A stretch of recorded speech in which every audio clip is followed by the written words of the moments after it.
Good morning. We are for the chapter support reaction. In this chapter, we include types of beam, types of loads, types of supports, and how to make the moment, how to take the moment, different types of loads. Okay. Myself, Akash Modi, Assistant Professor, Civil Engineering Department, and taking the lecture of reactions, support reactions. Okay. Introduction is what? There is a certain types of structural elements like beam, column, foundation, etc. Beam શું છે? તો beam is a structure member subjected to transverse load. And transverse load શું છે? તો transverse load તમારે સમજવું હોય તો હું તમને એક એક્ઝામ્પલ લઈને બતાવું છું કે ધારો કે આ એક પાઇપ છે. આ પાઇપની અંદર અક્ષિસ ઉપર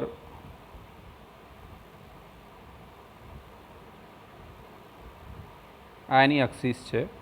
અક્ષિસ ઉપર જ્યારે લોડ લાગતો હોય ને એની સમાંતર તો એને ટ્રાન્સવર્સ લોડ કહેવાય. અને બીજો એક લોડ છે જે એની વર્ટિકલ ડાયરેક્શનમાં લાગે એ લોડ પણ આપણે ભણવાના છીએ. પણ ટ્રાન્સવર્સ લોડમાં ખ્યાલ આવી જવું જોઈએ કે ટ્રાન્સવર્સ લોડ શું છે કે અક્ષિસ ઉપર લાગે કોઈ પણ એલિમેન્ટના. ઓકે. તો ટ્રાન્સવર્સ લોડ જ્યારે લાગતા હોય અક્ષિસ ઉપર લાગતા હોય તો એ સ્ટ્રક્ચર મેમ્બરને શું કહેવાય? બીમ કહેવાય. અને એની લેન્થ હોય એ ક્રોસ સેક્શનલ ડાયમેન્શનના કમ્પેરિઝનમાં વધારે હોય. હવે બીમ ક્યાં ક્યાં યુઝ થાય? તો રેસિડેન્શિયલ બિલ્ડિંગની અંદર, મલ્ટી સ્ટોરે કોમ્પ્લેક્સની અંદર, ઇન્ડસ્ટ્રીયલ બિલ્ડિંગમાં, બ્રિજમાં બધામાં યુઝ થશે. હવે લોડ છે, હવે લોડ ક્યાંથી આવે? તો load from slab, floor, wall etcetera આનાથી ઉપરથી કોલમ ઉપર ટ્રાન્સફર થાય શેના વડે? બીમ દ્વારા. ઓકે. અને આ લોડિંગના કારણે રિએક્શન ક્યાંથી ક્રિએટ થાય? સપોર્ટ ઉપર ક્રિએટ થાય. આ ચેપ્ટરની અંદર આપણે એ જોવાનું છે કે ડિફરન્ટ ટાઈપ ઓફ બીમ છે, ડિફરન્ટ ટાઈપ ઓફ લોડ છે, ટાઈપ્સ ઓફ સપોર્ટ છે, રિએક્શન બધું જે સપોર્ટ ઉપર ક્રિએટ થશે. હવે ટાઈપ ઓફ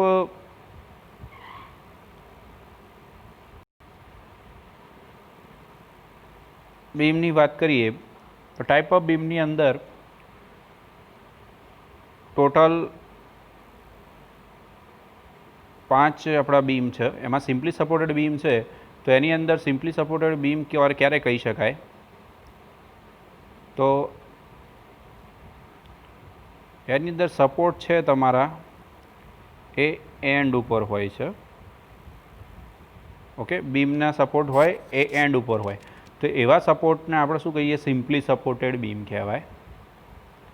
ઓકે. ભાઈ સેકન્ડ નંબર જે બીમ છે એની અંદર એને ઓવરહેંગિંગ બીમ કહેવાય. ઓવરહેંગિંગ બીમ ક્યારે કહી શકીએ?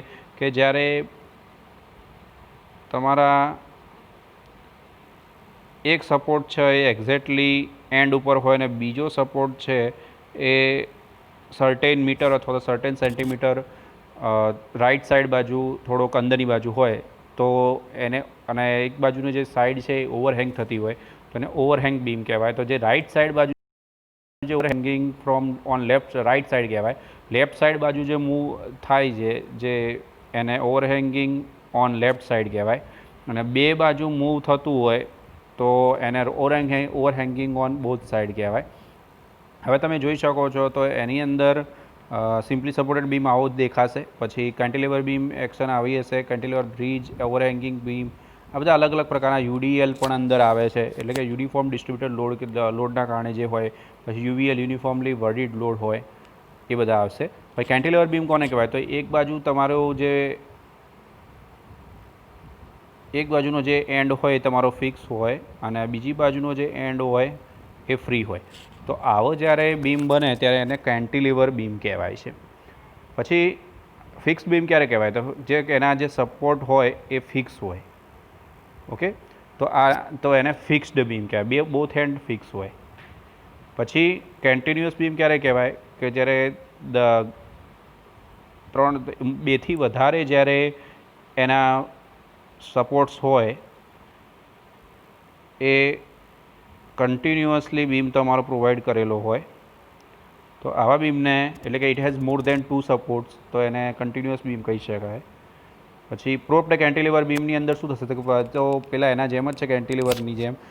તો પ્રોપ્ડ કેન્ટિલીવરમાં શું થશે કે તમારા એક ફિક્સ એન્ડ હશે ને ત્યાં એક ફ્રી એન્ડ હતો, એના બદલે એક સિમ્પલ સપોર્ટ આપેલો હશે એન્ડ ઉપર, તો એને પ્રોપ્ડ કેન્ટિલીવર બીમ કહેવાશે. ઓકે, તો ખ્યાલ આવી ગયો. ટોટલ આપણા કેટલા છે? સિમ્પલી સપોર્ટેડ બીમ છે, કેન્ટિલીવર બીમ છે, ઓવરહેંગિંગ બીમ છે, પછી ફિક્સ્ડ બીમ છે અને કન્ટિન્યુઅસ બીમ છે અને પ્રોપ્ડ કેન્ટિલીવર છે. ઓકે, તો આ ટાઈપ્સ ઓફ બીમ થયા. હવે ટાઈપ્સ ઓફ લોડ. તો ટાઈપ્સ ઓફ લોડની અંદર ટોટલ 4 લોડ છે. એની અંદર પહેલો જે લોડ છે એ પોઈન્ટ લોડ છે. તો પોઈન્ટ લોડ શું વસ્તુ છે કે જ્યારે કોઈ પણ બીમ ઉપર અથવા સિમ્પલી સપોર્ટેડ બીમ હોય અથવા કોઈ પણ બીમ હોય તો એની અંદર કોઈ એક પોઈન્ટ ઉપર લાગતો હોય લોડ.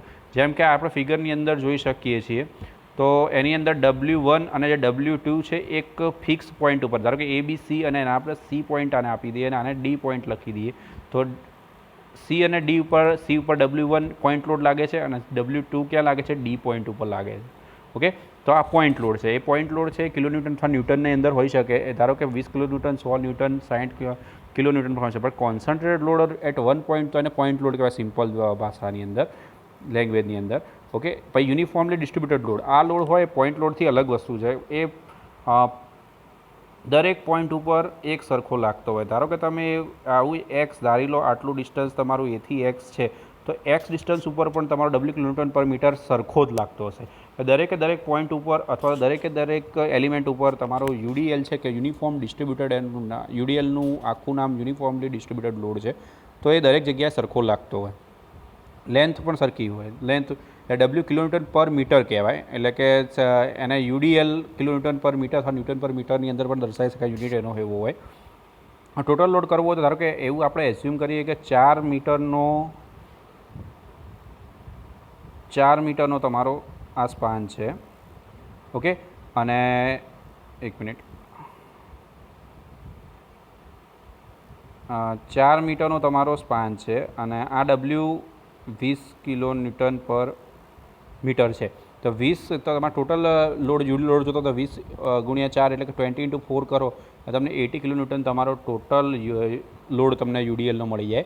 પછી યુનિફોર્મલી વરીડ લોડ. તો યુનિફોર્મલી વરીડ લોડ શું છે કે સર્ટેન પોઈન્ટ ઉપર તમારો લોડ હોય મેક્સિમમ હોય અને જ્યારે એન્ડ ઉપર બીજા એન્ડ ઉપર આપણે જઈએ એટલે કે AB સ્પાન છે તો આ B પોઈન્ટ ઉપર તમે ફિગરની અંદર જોઈ શકો છો કે તમારો જે W કિલોન્યુટન પર મીટર છે એ મેક્સિમમ છે અને એ પોઈન્ટ ઉપર 0 થઈ જાય છે. એવું પણ બની શકે કે એ પોઈન્ટ ઉપર મેક્સિમમ હોય અને B પોઈન્ટ ઉપર 0 થઈ શકે. ઓકે, તો એને યુનિફોર્મલી વરીડ લોડ કે દરેક પોઈન્ટ ઉપર એ અલગ અલગ હોય. ધારો કે સ્ટાર્ટિંગમાં મેક્સિમમ પોઈન્ટ 20 કિલોન્યુટન પર હોય પર મીટર તો એના અંદર C પોઈન્ટ, ધારો કે આપણે અહીંયા C પોઈન્ટ અહીંયા છે તો C પોઈન્ટ ઉપર આપણે ઘટતો જાય તો C પોઈન્ટ ઉપર તમારો લોડ છે એ 10 કિલોન્યુટન પર મીટર પણ હોઈ શકે. ઓકે, એટલે દરેક પોઈન્ટ ઉપર ધારો કે 20 હોય, 10 હોય, 5 હોય, એ પ્રમાણે અલગ અલગ હોય. એટલે દરેક પોઈન્ટ ઉપર યુનિફોર્મલી વરીડ લોડ છે દરેક જગ્યાએ વરી થતો હોય. અને ટ્રાયેંગલ લોડ પણ આપણે કહી શકીએ. હવે ટાઈપ ઓફ લોડ આપણે ભણ્યા એની અંદર પહેલો પોઈન્ટ લોડ હતો, એક જ પોઈન્ટ ઉપર લાગતો હોય. UDL છે તો યુનિફોર્મ ડિસ્ટ્રીબ્યુટ દરેક પોઈન્ટ ઉપર સરખો લાગતો હોય. UVL છે દરેક પોઈન્ટ ઉપર અલગ અલગ હોય. હવે ટાઈપ્સ ઓફ સપોર્ટ. તો ટાઈપ્સ ઓફ સપોર્ટની અંદર ટોટલ 4 પ્રકારના સપોર્ટ છે. એક સિમ્પલ સપોર્ટ આવે, બીજો હિન્જ સપોર્ટ આવે, ત્રીજો આવે રોલર સપોર્ટ અને ચોથો સપોર્ટ આવશે ફિક્સ સપોર્ટ. તો પહેલો સિમ્પલ સપોર્ટ આપણે પસંદ કરીએ તો સિમ્પલ સપોર્ટ પહેલો જે ટોપિક છે એ સિમ્પલ સપોર્ટનો છે. તો સિમ્પલ સપોર્ટની અંદર કેવું હશે કે તમારો કોઈક આને હિન્જ કહેવાય. એટલે 3 પ્રકારના હોય. એક આ તો તમે જોયો, આ ફિક્સ સપોર્ટ કહેવાય, આને ફિક્સ કહેવાય. પછી બીજો એક સપોર્ટ આવે જે આ તમને દેખાઈ રહ્યો છે આ પોઈન્ટ, એ પોઈન્ટને હિન્જ સપોર્ટ કહેવાય. અને ત્રીજો જે સપોર્ટ હોય એ આવે છે રોલર સપોર્ટ. એટલે હોય આવો ને આવો જ, આવી તે પ્રમાણે જ હોય પણ એના નીચે રોલર હોય. બરાબર, તો આવા સપોર્ટ હોય એ 3 સપોર્ટ રહેશે. અને હવે બીજી વસ્તુ કે સિમ્પલ સપોર્ટ શું છે? તો સિમ્પલ સપોર્ટ છે એ તમને દેખાઈ રહ્યો છે, એમાં વર્ટિકલ રિએક્શન એક જ હોય, બીમને છે કે એક્સ્ટ્રીમ એન્ડ ઉપર હોય. એટલે in this type of support beam is simply supported on the support, simply supported હોય અને there no connection between beam અને સપોર્ટ વચ્ચે કોઈ કનેક્શન ના હોય. ઓકે, અને હવે હિન્જ સપોર્ટ આવે તો હિન્જ સપોર્ટમાં જોઈ શકો છો કે જો સિમ્પલ સપોર્ટની અંદર એક પોઈન્ટ છે જે એ પોઈન્ટ ઉપર આપણે જોઈએ તો હિન્જ મૂકેલો છે. એટલે એક પ્રકારનો ફિક્સ કરેલો છે, ટાંકણી જેવું મારેલું હોય એવું આપણે દેખાડી શકીએ. તો એની અંદર વર્ટિકલ રિએક્શન, હોરિઝોન્ટલ રિએક્શન અને રિઝલ્ટન્ટ રિએક્શન, આ 3 રિએક્શન હોય. તો એને હિન્જ સપોર્ટ આપણે કહેવાય. Beam and support are connected by a hinge અને રોટેટ અબાઉટ ધ હિન્જ. એટલે દરવાજો એક આપણે આમ નક્કી કરી લઈએ કે આપણે ધારો કે ડોર છે, તો ડોર છે એ આવી ડાયરેક્શનમાં મૂવ થતો હોય. ઓકે, એક તો એનું વર્ટિકલ રિએક્શન તો હોય જ, બીજું એક હોરિઝોન્ટલ રિએક્શન હોય ને બીજું આ ટ્રાન્સવર્સ રિએક્શન હોય. ઓકે, તો આના શું કહેવાય? હિન્જ સપોર્ટ કહેવાય. પછી રોલર સપોર્ટ છે. રોલર સપોર્ટની અંદર શું છે કે એની જ ફિગર તો એવી જ છે, ખાલી પણ નીચેની બાજુ તો આ પોઈન્ટ ઉપર તમારે જે રોલર ફિટ કરી દીધા છે, તો એને રોલર સપોર્ટ કહેવાય. એની અંદર ઓનલી વર્ટિકલ રિએક્શન જ હોય છે. ઓકે, પછી લાસ્ટ એક સપોર્ટ છે એને ફિક્સ સપોર્ટ છે. તો ફિક્સ સપોર્ટની અંદર શું છે, મેં તમને કીધું હતું કે ફિક્સ સપોર્ટ આવો હોય તો એની અંદર 4 ટોટલ હોય. એક મોમેન્ટ પણ ક્રિએટ થાય છે, જે મોમેન્ટ આપણે અહીંયા જોઈ શકીએ છીએ. મોમેન્ટ આ છે, આ જે તમને દેખાય છે આ પોઈન્ટ ઉપર મોમેન્ટ ક્રિએટ થયેલી છે. ઓકે, તો હોરિઝોન્ટલ સપોર્ટ પણ હોય, વર્ટિકલ પણ હોય, વર્ટિકલ રિએક્શન પણ હોય, રિઝલ્ટન્ટ રિએક્શન પણ હોય અને મોમેન્ટ પણ હોય. એટલે કમ્પ્લીટલી ફિક્સ હોય એટ પોઈન્ટ, કોઈ જગ્યાએ મૂવ ના થઈ શકે. ખાલી બીમ છે કે નોટ રોટેટ પણ ના થઈ શકે. કે reaction may be vertical, horizontal, incline and moment. હવે નેક્સ્ટ લેક્ચરની અંદર આપણે આના એક્ઝામ્પલ કેવી રીતે મોમેન્ટ લેવી, કેવી રીતે એનું કેલ્ક્યુલેશન કરવું, એ બધી આ બધી વસ્તુ આપણે ડીપમાં ભણીશું. બરાબર છે? તો નેક્સ્ટ લેક્ચરની અંદર આપણે એક્ઝામ્પલ જોઈશું. ઓકે.